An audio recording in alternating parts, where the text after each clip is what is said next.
গরিব মানুষ পরিশ্রম করে খাওয়া লাগবে দৈনিক সারাদিন এই সকাল 6টা হইতে সন্ধ্যা 5টা পর্যন্ত রোদের তাপ সহ্য হয় না এটা তোর পেটে মানে করা লাগবে কালকের শ্রেণী আজকে আরো বেশি লাগে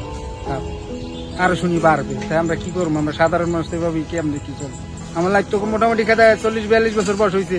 এই মেয়ের তাফার দেখিনি আমি যে মাল নিয়ে আইছি আমি তো 3 তলায় উপরে উঠলে তো বড় টাকা পাবো উপরে না উঠলে তো টাকা পারবো না গরম তারপরে সহ্য করে করতে হয় কাজ